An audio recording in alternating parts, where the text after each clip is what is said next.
All dear friends, मैं प्रवीण चौहान साथ हूं आपके एक बार अपनी क्लासेस पाई बॉन्ड क्लासेस में। तो आप सबका स्वागत है। और हम लोग जैसे कि बता चुके हैं चैप्टर नंबर 2 पढ़ रहे हैं अपने फिजिक्स का, जिसका नाम है इलेक्ट्रिक पोटेंशियल एंड कैपेसिटेंस। और इस इलेक्ट्रिक पोटेंशियल कैपेसिटेंस के हम सारे पार्ट कर चुके हैं, यानी कि कैपेसिटेंस का कॉम्बिनेशन भी कर चुके हैं, कैपेसिटेंस की एनर्जी भी निकाल चुके हैं, कितनी एनर्जी स्टोर होती है और यूनिट वॉल्यूम में कितनी उसकी एनर्जी होगी, ये सारी चीजें हम लोग डिटेल से कर चुके हैं। अब जो हमारा टॉपिक है वो मेन टॉपिक है पोलराइजेशन। ठीक है, यानी कि पोलराइजेशन क्या होता है। ठीक है भाई, एकदम से आपको समझ में आएगा, सारी चीजें आपको क्लियर हो जाएगी कि पोलराइजेशन का मतलब क्या है। ठीक है, तो पोलराइजेशन यानी इसे कहते हैं परावैद्युत का ध्रुवण। क्या कहते हैं भाई इसको? परावैद्युत का ध्रुवण। ठीक है, हिंदी में इसको परावैद्युत का ध्रुवण यानी ध्रुवण कहा जाता है, यानी कि पोलराइजेशन को ये कहा जाता है। अब आपको यही समझना है कि ये होता क्या है। तो एक चीज आप मुझे बताओ, आप लोगों ने किसका नियम पढ़ा है? रदरफोर्ड का लॉ पढ़ा है। अब रदरफोर्ड क्या कहता है? रदरफोर्ड ये कहता है कि एवरीथिंग इन दिस यूनिवर्स, इस ब्रह्मांड में बनी हर कोई चीज किससे मिलकर बनी है? छोटे छोटे अणु और परमाणुओं से मिलकर बनी है। Everything in this universe is made up of small atoms and molecules. इस दुनिया में सारी चीज किससे मिलकर बनी है? छोटे छोटे एटम्स एंड मॉलिक्यूल से मिलकर बनी है। तो इसी को मैं बेस मानकर आपको ये बता रहा हूं।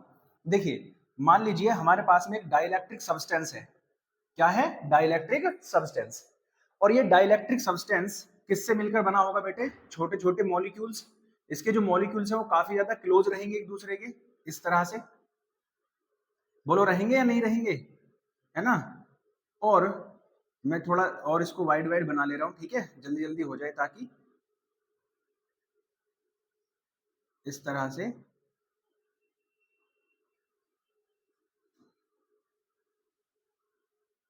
ये ठीक है। तो यहां पर आप ये देख रहे हैं कि ये मॉलिक्यूल्स का जो साइज है वो कैसा है? स्फेरिकल है। यानी मॉलिक्यूल्स का जो आकार है वो कैसा है? गोल है। मॉलिक्यूल का जो आकार है वो कैसा है? गोल है। अब हम क्या समझ रहे हैं कि अब हम इसी डाइलेक्ट्रिक सब्सटेंस को, इस परावैद्युत पदार्थ को, हम लोग संधारित्र होता है ना, संधारित्र बोले तो कैपेसिटर होता है, उस कैपेसिटर की प्लेटों के बीच रख देते हैं। किसकी प्लेटों के बीच रख देते हैं बेटा? कैपेसिटर की प्लेटों के बीच। अब जो कैपेसिटर होता है उसमें इधर वाली प्लेट पर कौन सा चार्ज आ जाता है बेटा? पॉजिटिव चार्ज आ जाता है। और इधर वाली प्लेट पर कौन सा चार्ज आ जाता है? नेगेटिव।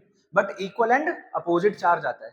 अगर इस वाली पर पॉजिटिव आया तो इस वाली पर कैसा आएगा? नेगेटिव आएगा। और इसको हमने किससे कनेक्ट कर दिया है? अर्थ से कनेक्ट कर दिया। इतनी बात समझ में आ गई आप लोगों को? बिल्कुल। अब ये बात बताइए, जो ये एटम है या मॉलिक्यूल्स है, जो भी ये एटम है या मॉलिक्यूल्स है, क्या इनके ऊपर भी तो चार्ज होगा? Every atom is made up of proton and electron. Proton neutron तो न्यूक्लियस में होते ही हैं, लेकिन बाहर क्या रहते हैं? इलेक्ट्रॉन। तो यानी कहीं ना कहीं उन पर दो चार्जेस होते हैं, एक प्लस का और एक माइनस का। तो इनके जो मॉलिक्यूल्स हैं, इनके जो क्या है? मॉलिक्यूल्स है, उन पर भी चार्ज रहेगा, प्लस का भी और माइनस का भी। अब इधर वाली प्लेट पर कौन सा चार्ज है बेटा? इधर वाली पर है प्लस। तो जो ये जो प्लस वाला चार्ज है, क्या ये जो मॉलिक्यूल्स हैं इनमें था दोनों चार्ज, प्लस भी है और माइनस भी। तो ये जो प्लस वाला है ये कौन से चार्ज को अट्रैक्ट करेगा? आप कहोगे सर माइनस वाले को अट्रैक्ट करेगा। इनका जो माइनस चार्ज है वो किसको अट्रैक्ट करेगा? आप कहोगे सर प्लस वाले को अट्रैक्ट करेगा। बोलो, करेगा या नहीं करेगा? फिर इधर वाले पर प्लस खिसक जाएगा। ऐसे ये सभी में इस तरह से माइनस प्लस, है ना, माइनस प्लस सभी में आ जाएगा। बात क्लियर हो गई? यानी इनके जो मॉलिक्यूल्स हैं वो भी क्या हो जाएंगे? अट्रैक्टेड हो जाएंगे। यानी उन पर भी फोर्स लगेगा, प्लस के कारण माइनस पर लगेगा और माइनस के कारण प्लस वाले चार्ज पर लगेगा। अब जैसे ही फोर्स लगता है तो इनका जो शेप है ना, मैं बता दे रहा हूं आपको, इस तरह से जो ये मॉलिक्यूल्स थे। अब एक बार बताइए, एक तरफ तो मैं इधर से खींच रहा हूं और एक तरफ मैं इधर से खींच रहा हूं, तो इनका जो शेप है क्या वो स्फेरिकल रहेगा या थोड़ा सा ऐसे हो जाएगा? ओवल टाइप में हो जाएगा। ठीक है, तो इनका जो शेप है वो बेटा स्फेरिकल ना होकर थोड़ा सा क्या हो जाएगा? ओवल, यानी अंडे के आकार का हो जाएगा। और इसी फिनोमिना को हम क्या कहते हैं? पोलराइजेशन ऑफ डाइलेक्ट्रिक सब्सटेंस, परावैद्युत का ध्रुवण। यानी जब भी हम किसको? डाइलेक्ट्रिक सब्सटेंस को, जब भी हम किसको? डाइलेक्ट्रिक सब्सटेंस को किसके प्लेटों के बीच रखते हैं? एक कैपेसिटर की प्लेटों के बीच रखते हैं। किसके प्लेटों के बीच रखते हैं बेटा? एक कैपेसिटर की प्लेटों के बीच रखते हैं। तो उसके जो मॉलिक्यूल्स है वो स्फेरिकल ना होकर उनका जो शेप है वो स्फेरिकल ना होकर थोड़ा सा कैसे हो जाता है, ओवल टाइप हो जाता है। इसी फिनोमिना को हम पोलराइजेशन ऑफ डाइलेक्ट्रिक सब्सटेंस कहते हैं, यानी परावैद्युत का ध्रुवण कहते हैं। क्या कहते हैं बेटे? परावैद्युत का ध्रुवण। आई थिंक आपको सारी बातें क्लियर होगी होंगी कि पोलराइजेशन का मतलब ही क्या है। पोलराइजेशन का मतलब है कि उसके जो अणुओं का शेप है, उसके जो मॉलिक्यूल्स का शेप है, वो थोड़ा सा क्या हो जाएगा, ओवल हो जाएगा, चपटा हो जाएगा। यही आपका क्या है, पोलराइजेशन है। इज दैट क्लियर कि नहीं? सारी बातें क्लियर होगी। अब हमें यह देखना है कि ये जो पोलराइजेशन है, जब मैंने आपको ये बताया था कि जो कैपेसिटेंस होता है वो किस पर डिपेंड करता है, वो डाइलेक्ट्रिक सब्सटेंस के कांस्टेंट पर डिपेंड करता है। और मैंने ये कहा था कि उसको रखने से, किसी भी डाइलेक्ट्रिक सब्सटेंस को कहाँ रखने से, प्लेटों के बीच रखने से उसकी कैपेसिटी क्या हो रही थी, बढ़ जा रही थी। तो इस पर भी बात करते हैं कि वो बढ़ क्यों जाती है। अब ध्यान से सुनो, जैसे मैंने आपको ये बताया, यहीं से मैं आपको क्लियर कर रहा हूं कि एक तरफ माइनस आ गया, एक तरफ प्लस आ गया, है ना। इस पर भी minus plus minus plus minus plus minus plus minus plus minus plus. यानी अब जो जो टॉपिक है, टॉपिक का नाम है हाउ डज पोलराइजेशन, कभी इसी को पोलराइजेशन नहीं समझ लो, इसलिए मैं अलग नाम लिख दे रहा हूं। How does polarisation effect the capacitance of capacitor. यानी कि जो पोलराइजेशन है वो कैपेसिटर के कैपेसिटेंस को किस तरह से इफेक्ट करता है, यानी उसकी कैपेसिटी को बढ़ाएगा या उसकी कैपेसिटी को घटाएगा। तो पहली बात आपने ये समझा कि सब पर माइनस प्लस चार्ज था, तो माइनस प्लस चार्ज होने की वजह से उनका जो शेप है वो कैसा हो गया, ओवल शेप हो गया। ओवल शेप होने की वजह से इनके जो ये चीजें थी काफी ज्यादा नजदीक आ गई, यहाँ माइनस यहाँ प्लस, क्योंकि यहाँ पर कौन सा चार्ज है बेटा, प्लस है, और यहाँ पर कौन सा चार्ज है बेटा, माइनस है। यहाँ भी माइनस, यहाँ भी प्लस, यहाँ भी माइनस, यहाँ भी प्लस, ऐसे ही सभी में हो जाएगा। मैं थोड़ा जल्दी जल्दी बना देता हूँ इसको। बोलो कोई दिक्कत तो नहीं हो रही है ना? सभी को क्लियर हो रहा है ना बेटे? सभी को क्लियर हो रहा है ना? इस तरह से इनका जो शेप है वो ओवल हो जाएगी। इधर माइनस आ जाएगा सभी पर, और इधर कौन सा आ जाएगा बेटा, सभी पर प्लस। अब जो बीच वाला चार्ज है, देखो यहां देखोगे तो बीच वाला जो चार्ज है माइनस प्लस कुछ ज्यादा ही एक दूसरे के क्लोज है, और जब ज्यादा एक दूसरे के क्लोज है तो ये एक दूसरे के इफेक्ट को डिस्ट्रॉय नहीं कर देंगे। तो यानी अंदर का जो सारा चार्ज था प्लस माइनस, वो सभी क्या हो जाएगा, एंड हो जाएगा। बोलो हाँ या नहीं? अंदर का जो चार्ज था प्लस और माइनस, क्योंकि प्लस माइनस एक दूसरे के काफी ज्यादा क्लोज आ गए तो एक दूसरे को जो इन पर इफेक्ट डल रहा था उसके इफेक्ट को क्या कर दिया इन्होंने, डिस्ट्रॉय कर दिया। अगर डिस्ट्रॉय कर दिया तो अंदर तो कोई प्लस माइनस चार्ज का इफेक्ट है ही नहीं, कहाँ है, केवल इनके सरफेस पर रह गया। अब एक बार बताओ, मैंने आपको जब कैपेसिटर पढ़ाया था तो मैंने ये कहा था कि जब भी प्लस माइनस बनता है तो एक इलेक्ट्रिक फील्ड सेटअप होता है। अब जो इलेक्ट्रिक फील्ड है वो किसका हो रहा है भैया, यहाँ पर इस कैपेसिटर का। तो यहां अंदर देख रहे हैं हम लोग, अंदर क्या है, ये डाइलेक्ट्रिक सब्सटेंस है। ये क्या भैया, डाई इलेक्ट्रिक सब्सटेंस। ये जो डाइलेक्ट्रिक सब्सटेंस है इसमें भी देखो तो यहाँ माइनस है और यहाँ प्लस है। तो क्या इस पर भी जो है क्या हो रहा है आपका, इस पर भी जो है एक प्लस माइनस एक इलेक्ट्रिक फील्ड सेटअप हो रहा है। बोलो, एक तो कैपेसिटर का इलेक्ट्रिक फील्ड है ही, जिसको मैंने मान लिया ई, जिसकी डायरेक्शन हमेशा क्या रहेगी, प्लस से माइनस। तो एक इलेक्ट्रिक फील्ड डाइलेक्ट्रिक सब्सटेंस का भी तो है, उसमें भी तो प्लस और माइनस है। बेटा बताओ, उसमें भी तो प्लस और माइनस है, तो एक इलेक्ट्रिक फील्ड इसका भी सेटअप हो गया। तो यहाँ पर दो इलेक्ट्रिक फील्ड बनते हैं, एक कैपेसिटर का होता है और दूसरा किसका हो जाता है, डाइलेक्ट्रिक सब्सटेंस का। तो जो टोटल कैपेसिटर है, जो टोटल इलेक्ट्रिक फील्ड है, टोटल इलेक्ट्रिक फील्ड, अब आप मुझे बताओ टोटल इलेक्ट्रिक फील्ड क्या ई माइनस ई डैश नहीं हो जाएगा? भाई एक वाला इधर वाला है, देखो एक इधर जा रहा है और एक इधर जा रहा है, दोनों अपोजिट जा रहे हैं। इसको ऐसे समझो कि आप साइकिल चला रहे हैं, और साइकिल चला रहे हैं आप नॉर्थ से साउथ की तरफ, और पीछे से कोई आपकी साइकिल को खींच ले, तो आपकी स्पीड बढ़ेगी या घटेगी? तो आप कहेंगे सर स्पीड जनरल सी बात है, सीधी सी घट जाएगी, यानी रिड्यूस हो जाएगी। तो वही मैं कह रहा हूं कि अगर एक आपके ईस्ट से वेस्ट जा रहा है तो दूसरा वेस्ट से ईस्ट जा रहा है, इसका मतलब क्या है, टोटल इलेक्ट्रिक फील्ड रिड्यूस हो रहा है, घट रहा है। अगर इलेक्ट्रिक फील्ड घट रहा है ना, जो टोटल इलेक्ट्रिक फील्ड है ईटी में मान लेता हूं, वो क्या होता है, डिक्रीज हो रहा है। किसका डिक्रीज हो रहा है, ये टोटल कैपेसिटर का। अगर इलेक्ट्रिक फील्ड डिक्रीज होता है तो E बराबर V अपॉन डी से, किससे बेटा, E बराबर V अपॉन डी से। E बराबर V अपॉन डी मैंने बताया था आपको, ठीक है, पोटेंशियल ग्रेडियंट से आता है। अगर E घट रहा है, अगर ये डिक्रीज हो रहा है ना, तो क्या V डिक्रीज नहीं हो रहा, क्योंकि ये इसके प्रोपोर्शनल है। बोलो, अगर E घट रहा है तो V की वैल्यू भी घटेगी, और अगर V घटेगा तो C is equals to Q upon V से अगर V डिक्रीज होगा, अगर V डिक्रीज होगा तो C की वैल्यू बढ़ जाएगी। बात समझ में आ गई भाई? सीधी सीधी बात थी। पहले जैसे ही मैंने पोलराइजेशन किया, पोलराइजेशन होने के बाद में इसके जो शेप था वो क्या हो गया, स्फेरिकल से ओवल हुआ। ओवल शेप हो जाने से इनके जो माइनस प्लस चार्ज थे वो एक दूसरे के काफी ज्यादा क्लोज आ गए। क्लोज आने से एक दूसरे को डिस्ट्रॉय कर दिया, उनका कोई इफेक्ट होगा नहीं। तो इस वाली प्लेट पर माइनस चार्ज रह गया, इस वाली पर प्लस चार्ज रह गया। तो इसके अंदर भी एक इलेक्ट्रिक फील्ड बना जो कैपेसिटर के फील्ड के क्या था, अपोजिट था। अब अपोजिट था तो उसने जो टोटल इलेक्ट्रिक फील्ड था वो क्या कर दिया, डिक्रीज कर दिया, घटा दिया। अब जैसे इलेक्ट्रिक फील्ड घटेगा तो E बराबर V अपॉन डी से V की वैल्यू भी रिड्यूस हो जाएगी, घट जाएगी। और अगर V की वैल्यू घटेगी तो C बराबर Q अपॉन V से, है ना, V घटेगा तो C की वैल्यू बढ़ जाएगी। और यही मैं आपको बताता आ रहा हूं कि पोलराइजेशन होने से या किसी भी डाइलेक्ट्रिक सब्सटेंस को कैपेसिटर के बीच रखने से, किसी भी डाइलेक्ट्रिक सब्सटेंस को कैपेसिटर के बीच रखने से उसकी कैपेसिटी और भी ज्यादा बढ़ जाती है। रीजन आपके सामने।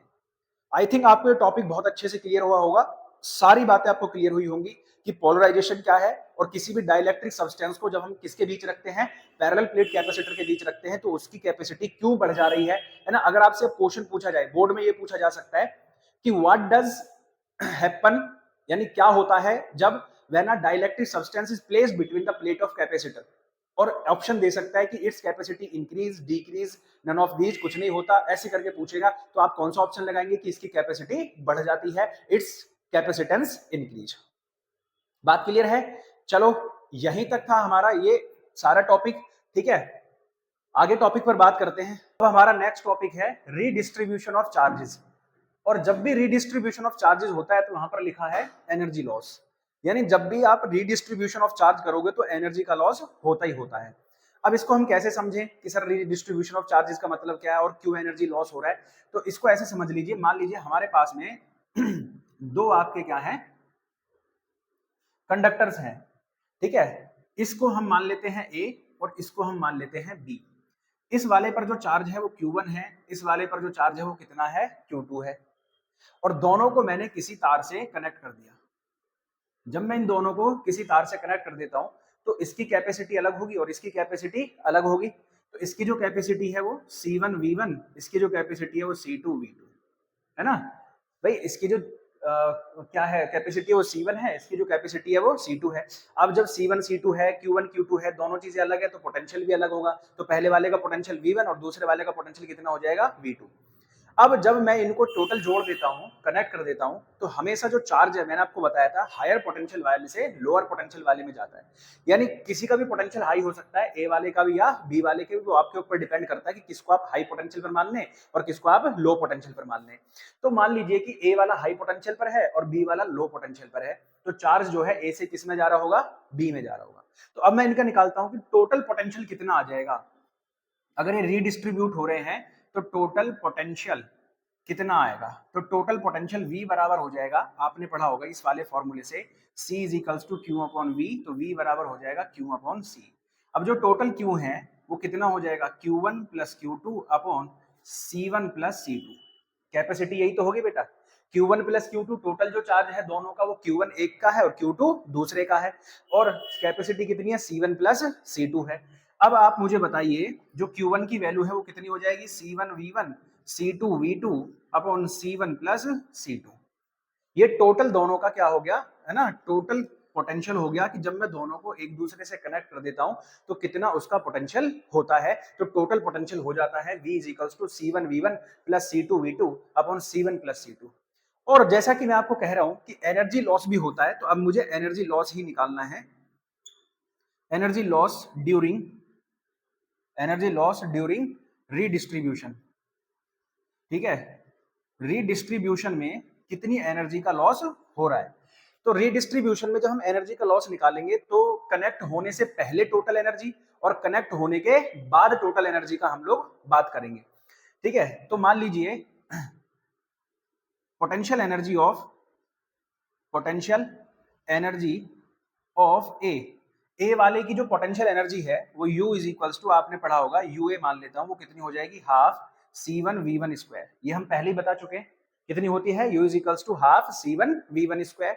फिर B वाले की जो पोटेंशियल एनर्जी है वो कितनी हो जाएगी, UB बराबर हाफ C2V2 स्क्वायर, है ना। इसकी हम वैल्यू पहले ही फाइंड कर चुके हैं अपनी पहली वाली वीडियो में कि पोटेंशियल एनर्जी कितनी आती है, तो उसकी वैल्यू हमने बताई थी। अगर U इज इक्वल्स टू जो फॉर्मूला था वो होता है हाफ CV स्क्वायर। पहले वाले की है तो C1V1 स्क्वायर, दूसरे वाले की है तो C2V2 स्क्वायर। कोई दिक्कत तो नहीं है? आ रहा हूं मैं इसमें? ठीक है भाई। अब अगर हम दोनों की जोड़ दें, टोटल निकाल दें, तो टोटल एनर्जी कितनी हो जाएगी? U बराबर UA प्लस UB कितना हो जाएगा? Half C1V1 square plus half C2V2 square. ये टोटल इसकी एनर्जी हो जाएगी U इज इक्वल्स टू। ये कब है? जब हमने इनको कनेक्ट नहीं किया है, तो U वाले की इतनी हो जाएगी टोटल एनर्जी। अब अगर हम इनको रीडिस्ट्रीब्यूट कर देते हैं, after redistribution,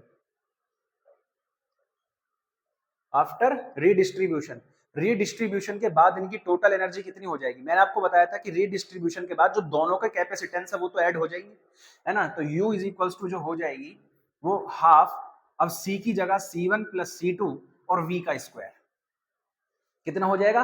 half C1 plus C2 और V का स्क्वायर। अब V कितना था? ये रहा V, निकाला था ना मैंने कि जब इनको हम रीडिस्ट्रीब्यूट कर रहे थे तो दोनों का जो टोटल पोटेंशियल था वो ये था। रख दो इसकी value, U is equals to half C1 plus C2 और V कितना होता है? C1V1 C2V2 upon C1 plus C2 का होल स्क्वायर। बोलो बेटा कोई दिक्कत तो नहीं है? अब आप मुझे बताओ, U is equals to half C1 plus C2, ये जो हो जाएगा C1V1 प्लस C2V2 का whole square upon C1 plus C2 का होल स्क्वायर अलग अलग हो जाएगा। क्या मैं इससे इस स्क्वायर को कट नहीं कर सकता? कर सकता हूं ना। अब कितना आ गया? U इज इक्वल्स टू केवल आ गया हाफ C1V1 प्लस C2V2 का whole square upon C1 plus C2। कितना आ जाएगा? C1 plus C2। अब अगर मुझे इसमें एनर्जी का लॉस निकालना है, किसका लॉस निकालना है? एनर्जी का लॉस निकालना है, तो मैं इसको जो मान लेता हूँ U डैश मान लेता हूँ। कितना मान लेता हूँ भाई? U डैश, और टोटल U है ये। तो भाई जो एनर्जी का लॉस हो रहा है इसमें, वो इसमें से इसमें माइनस कर सकते हैं, है ना।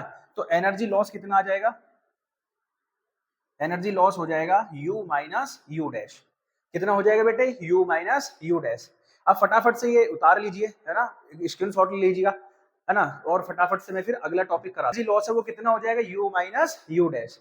यानी हमने पहले निकाला कि चार्ज जो है ये जो हमारे क्या है, दो ऑब्जेक्ट हैं A और B, इन पर जो चार्ज है वो Q1 Q2 है, और इनका टोटल पोटेंशियल जो था वो हमने V निकाला, फिर इन दोनों की एनर्जी अलग अलग निकाली, फिर टोटल पोटेंशियल एनर्जी निकाली और दोनों की वैल्यू रख देंगे। तो जो U की वैल्यू थी वो कितनी थी? Half C1V1 square C2V2 square minus ये वाला कर देंगे हाफ C1V1 प्लस C2V2 का होल स्क्वायर अपॉन में कितना हो जाएगा? C1 plus C2। कोई दिक्कत तो नहीं है भाई? अब हम क्या करते हैं, इसमें टोटल एनर्जी का लॉस आ रहा है, ये हाफ कॉमन ले लिया, C1V1 स्क्वायर C2V2 स्क्वायर, ठीक है भाई, माइनस अब इसका होल स्क्वायर खोलो, C1 square V1 square plus C2 square V2 square और plus 2C1 C2 V1 V2 upon में कितना हो जाएगा? C1 plus C2। यही तो हो जाएगा। अब इनको अलग अलग तोड़ लीजिए, है ना, एल्सियम लीजिए। C1 प्लस C2 की मल्टीप्लाई किसमें कर दोगे? C1V1 स्क्वायर C2V2 स्क्वायर, ठीक है, और माइनस कितना हो जाएगा? C1V1 square C2V2 square 2C1 C2 V1 V2 upon में टोटल कितना आ जाएगा? C1 प्लस C2, ठीक है भाई, अपॉन में टोटल आ जाएगा C1 प्लस C2। हाफ इसकी मल्टीप्लाई करोगे तो C1 स्क्वायर V1 स्क्वायर, इसकी इसमें करोगे तो C1 C2 V2 स्क्वायर, इसकी इसमें करोगे तो C1 C2 V1 स्क्वायर, इसकी इसमें करोगे तो C2 square V2 square minus, ठीक है, इसको खोल दीजिए, C1 square V1 square minus C2 square V2 square minus 2C1 C2 V1 V2 upon में कितना हो रहा है? C1 plus C2। तो अब आप देखो ये वाली वैल्यू और ये वाली वैल्यू कैंसिल हो गई, ठीक है भाई, और दूसरा अगर देखें तो ये वाली वैल्यू और ये वाली वैल्यू भी कैंसिल हो जाएगी। तो हाफ कितना बच रहा है? C1 C2 V2 square C1 C2 V1 square minus 2 C1 C2 V1 V2 upon में कितना आ गया C1 प्लस C2। आपको नहीं लग रहा C1 C2 C1 C2 C1 C2 सब में कॉमन है? अगर कॉमन है तो हाफ C1 C2 कॉमन ले लीजिए, अंदर बचेगा V1 square V2 square minus 2V1 V2 upon C1 plus C2। ठीक है, अब क्या करना है आपको, अब यहां पर देखिए जो हाफ C1 C2 ये जो है ये एक फॉर्मूला बन रहा है a का स्क्वायर प्लस b का स्क्वायर माइनस 2ab। अगर ये फॉर्मूला बन रहा है तो ये हो जाएगा v1 माइनस v2 का whole square upon C1 plus C2। तो रीडिस्ट्रीब्यूशन में इतनी एनर्जी का लॉस हो जाएगा, यानी जब चार्ज डिस्ट्रीब्यूट होगा, ठीक है, जब चार्ज डिस्ट्रीब्यूट होगा तो उसकी एनर्जी का लॉस इतना होगा। यानी जब जब हम एनर्जी का लॉस करते हैं तो इतना एनर्जी का लॉस किसमें होता है, रीडिस्ट्रीब्यूशन ऑफ चार्ज में होता है। आई थिंक ये सारी चीजें आपको क्लियर हुई होंगी। अगर ये सारी चीजें क्लियर हो जाती हैं तो बच्चे चैनल को सब्सक्राइब करो, बातें समझ में आ रही हैं तो शेयर भी करो, आपके फ्रेंड्स के पास भी पहुंचनी चाहिए, और लाइक करो। ठीक है, मिलेंगे अगली वीडियो में।